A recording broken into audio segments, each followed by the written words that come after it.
Episode की शुरुआत में हम एक बेबी को देखते हैं जिसे देखकर सारे लोग उसकी मॉम को बोलते हैं कि ये तो बहुत ही हेल्दी बच्चा है। क्या ये लड़की है? जहाँ उसकी मॉम जवाब में कहती है कि हाँ, ये एक लड़की है और उसका नाम जू है। वो बचपन से ही दिखने में काफ़ी अगली थी और लड़कों जैसी दिख रही थी, इसीलिए उसके कजन्स भी उसका मजाक उड़ाते हैं और कहते हैं कि जू को बड़ी होकर सर्जरी करवानी होगी। लेकिन उसकी मॉम उसे बोलती है कि अगर तुम अच्छे से पढ़ाई करोगे तो सब कुछ ठीक रहेगा। अब जैसे जैसे जू बड़ी होती है तब भी सबका बिहेवियर उसके साथ ऐसा ही रहता है। एक दिन जब वो प्रिंसेस बनकर सबके सामने जाती है तब भी सब लोग उसका मजाक उड़ा रहे थे और कहते हैं कि वो एक मॉन्स्टर की तरह दिखती है, जिससे जू को बहुत बुरा लगता है और वो अपने क्यूट दिखने वाले खिलौनों को छोड़कर एक बुक को पसंद करने लगती है जिसका नाम द कर्स्ड फेस था। अब हाई स्कूल में जाकर जू फ्रेंड्स बनाने की कोशिश करती है पर सब उसे इग्नोर करते हैं। वहाँ पर एक लड़की थी जिसका नाम सैमी होता है और वो जू की बहुत ही इंसल्ट करती है और उससे अपना काम भी करवाती है। इसी बीच जू का एक फ्रेंड बनता है जिसका नाम हांसियो था। वो हाई स्कूल की कैंटीन में काम करता था, जिससे जू को ऐसा लगता है कि शायद हांसियो उसे पसंद करता है। अगले सीन में हम जू को देखते हैं जो कि किचन में कुकीज़ बनाती है और उन्हें एक बॉक्स में पैक करती है।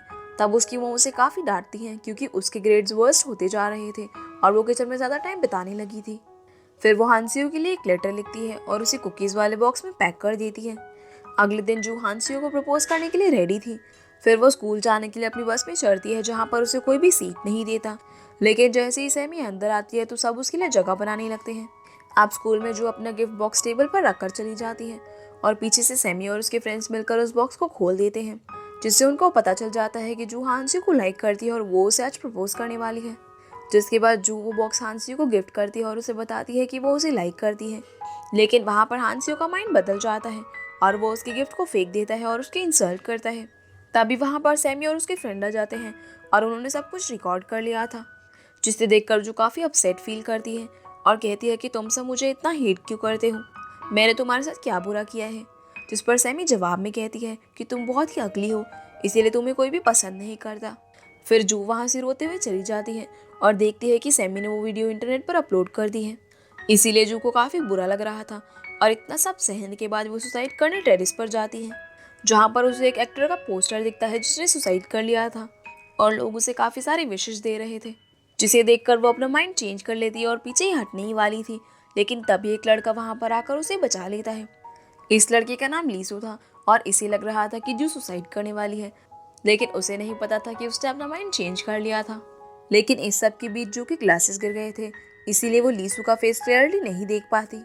अब लीसू से कहता है कि तुम्हें प्रॉब्लम्स का सामना करना चाहिए, ना कि इस तरह सुसाइड करना चाहिए। फिर जब वो सीढ़ियों से नीचे आ रही थी तब वो गिर जाती है क्योंकि उसने चश्मा नहीं पहना हुआ था, इसीलिए लीसू उसे अपनी पीठ पर बैठाकर नीचे लाता है।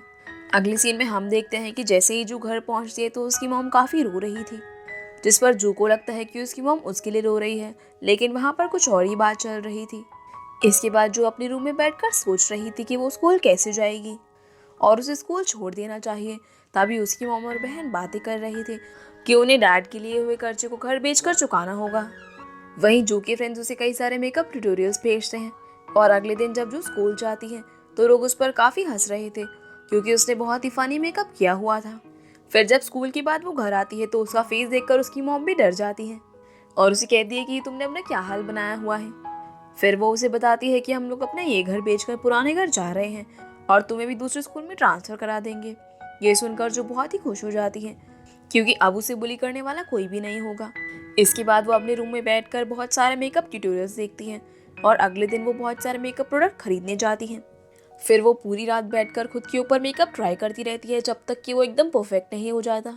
और हम देखते हैं कि जू और उसकी फैमिली जिस शहर में जा रहे थे, लीसू भी वहीं पर रहता है। अब जो बहुत ही अच्छा मेकअप लगाकर रूम से बाहर आती है जिसमें वो काफ़ी सुंदर लग रही थी और उसके फैमिली भी उसे देखकर काफ़ी शौक हो जाती है। इसके बाद जब वो अपने नए स्कूल में जाती है तो सब लोग उसे देखकर काफ़ी इम्प्रेस हो जाते हैं और वो सच में बहुत ही ज़्यादा ब्यूटीफुल लग रही थी। उसी स्कूल में लीसू भी पढ़ता था, लेकिन वो उसे नहीं पहचान पाती क्योंकि उस वक्त उसने अपने ग्लासेस नहीं लगाए हुए थे जब लीसू ने उसे सुसाइड करने से बचाया था। आगे हम देखते हैं कि चलते चलते जो लीसू से टकरा जाती है और उसका मेकअप उसके कोट पर लग जाता है, जिसे वो साफ करने की कोशिश करती है लेकिन वो साफ नहीं हो रहा था। अब जैसे ही लीसू को पता चलता है कि उसके कोट पर कुछ लगा हुआ है, तब वो समझ जाता है कि ये जू की वजह से लगा है, इसीलिए वो अपना कोट उतार कर उसके ऊपर फेंक देता है और उसे साफ करके लाने को बोलता है। लेकिन जब जू उसे वॉशरूम में जाकर साफ करने की कोशिश करती है तब वो साफ नहीं होता क्योंकि उसका मेकअप वाटरप्रूफ था। जिस पर जू उसे कहती है कि वो उसका कोट ड्राई क्लीन करवा कर वापस ला देगी। अब जब वो क्लासरूम में पहुंचती है तो सभी लोग उसकी काफ़ी तारीफ करते हैं और वहाँ पर उसकी कुछ दोस्त भी बनती है जिसमें से एक का नाम सूजिन था। फिर स्कूल ख़त्म होने के बाद वो तीनों एक साथ लंच करने जाती है और काफ़ी घूमती फिरती भी है, जिससे जो काफ़ी इंजॉय करती है और वो काफ़ी खुश थी क्योंकि फाइनली उसे अच्छे फ्रेंड्स मिल गए थे। आगे जब वो अपने रूम में होती है तो उसका भाई उसकी अगली फ़ोटोज़ क्लिक कर लेता है और दोनों इस वजह से लड़ने लग जाते हैं और जो उसे वो फ़ोटोज़ डिलीट करने के लिए कहती है, जिस पर दोनों की लड़ाई होती है। जिस पर उसका भाई कहता है कि उसे बदले में डीमन वॉल्यूम की एल्बम चाहिए, इसीलिए वो उस बुक को लेने के लिए बुक स्टोर में जाती है जहाँ वो बचपन में जाया करती थी और वो वहाँ से एक बुक उतारने की कोशिश करती है। पर तभी वहाँ आकर लीसू उस बुक को उठा लेता है और वो उसे वो बुक छीनने लगती है, जिससे वो नीचे गिर जाती है। अब वो जल्दी से उठकर अपना मुंह छुपा लेती है और वहाँ से भागने लगती है क्योंकि उसने मेकअप नहीं किया हुआ था और उसे डर था कि कहीं लीसू उसे पहचान न ले कि वो स्कूल वाली जो मैं ही हूँ। लेकिन लीसू उसे कहता है कि मुझे वो बुक चाहिए जो तुम्हारे पास है और वो अपना मुंह छुपाकर उसे वो बुक दे देती है और जाने लगती है। पर तभी वहाँ का ओनर आता है जो उसे कहता है कि मैं तुम्हारे लिए नूडल्स लेकर आया हूँ। अब जू ने खाने के लिए मना कर देती है लेकिन वो ओनर ज़बरदस्ती उसे नूडल्स देकर चला जाता है जिन्हें जो जल्दी जल्दी खाने लगती है। तभी लीसू उसके पास आकर कहता है कि तुम इस बुक को पहले पढ़ सकती हो। फिर वो उससे पूछता है कि तुम्हारी एज क्या है और कहता है कि मुझे लगता है कि तुम मेरी ही एज की हो। पर जो जल्दी जल्दी अपने नूडल्स खत्म करके वहाँ से चली जाती है। अब घर जाकर वो अपने भाई को कॉमिक बुक देती है और उसे डांटती है क्योंकि उसकी वजह से आज वो पकड़ी जाती, लेकिन उसका भाई उसका मजाक उड़ाता है।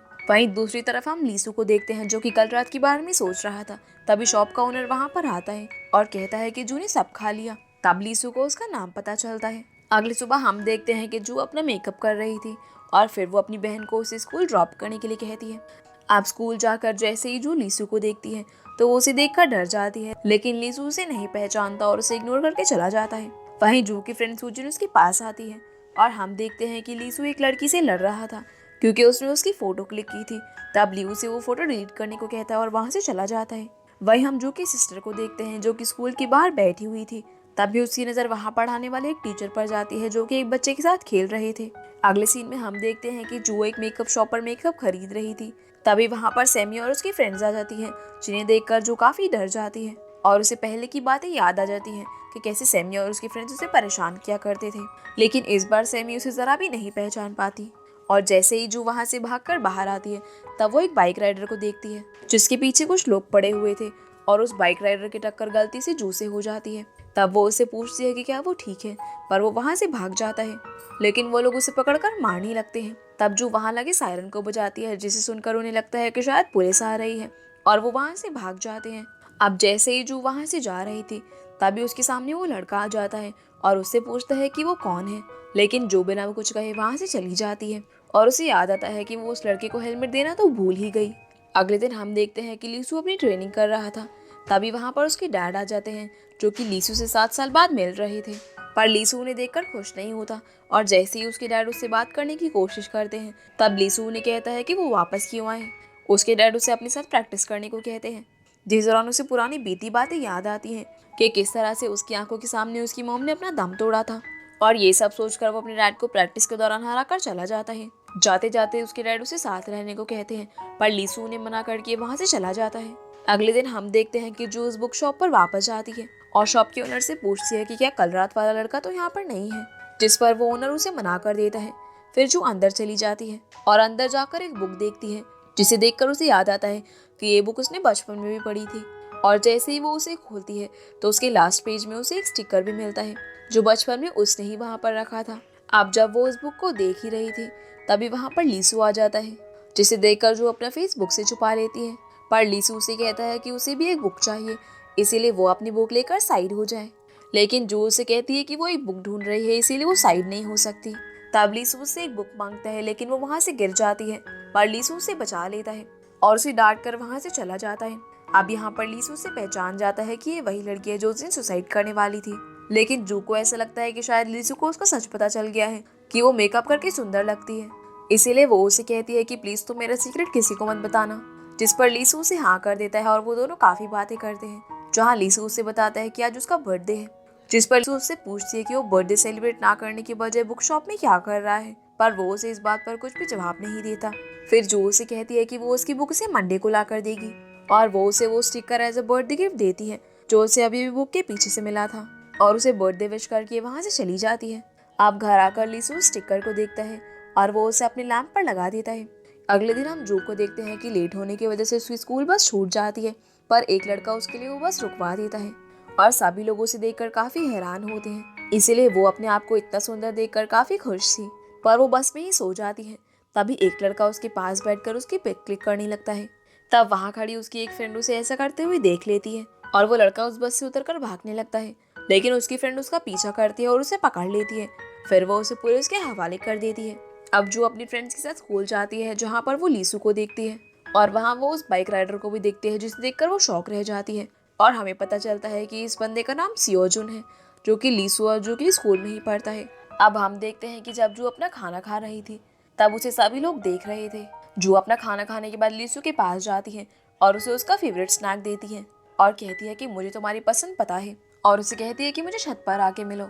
अब जैसे ही लीसू छत पर आता है तो वो उससे काफी रूड बिहेव करता है, लेकिन जो उससे काफी प्यार से बात करती है क्योंकि उन दोनों के बीच मिसअंडरस्टैंडिंग हो गई थी। जहाँ जू को ये लग रहा था कि लीसू को उसका सीक्रेट पता है कि वो असल में अगली है और वो मेकअप लगाकर खूबसूरत लगती है, लेकिन छत पर जू को समझ आ जाता है कि लीसू को इस बारे में नहीं पता है। पर तब तक काफी देर हो चुकी थी और लीसू वो बैग लेकर वहां से जाने लगता है जिसके अंदर वो कोट और वो बुक थी। इसीलिए बड़ी मुश्किल से जू से वो बैग वापस ले पाती है। अब लीसू रात में जू को कॉल करके उसे कॉमिक बुक मंगाता है, लेकिन उसने ठीक से क्लैरिफाई नहीं किया था कि उसे कॉमिक बुक चाहिए, जिस वजह से जू काफी कंफ्यूज हो जाती है और वो ये सोचने लगती है कि लीसू को अपना कोट वापस चाहिए या फिर कॉमिक बुक। इसीलिए वो अपने आधे फेस पर मेकअप लगाकर और हेलमेट पहनकर लीसू से मिलने जाती है, जहाँ लीसू उसके लिए ड्रिंक मंगवाता है, लेकिन वो हेलमेट के अंदर से ही ड्रिंक पीती है। पर जैसे ही लीसू उससे बुक मांगता है तब वो समझ जाती है कि उसने उससे बुक मंगवाई है, यानी कि वो उसे अगली गर्ल समझ के बुला रहा था। इसलिए वो भागकर वॉशरूम में जाती है और अपना फेस वॉश कर वापस आती है। अगले दिन जो लीसू के पास आकर उसको जैकेट वापस दे देती है, जहाँ लीसू उससे पूछता है कि क्या हम पहले मिले हैं, जिस पर जो उसे मना कर देती है।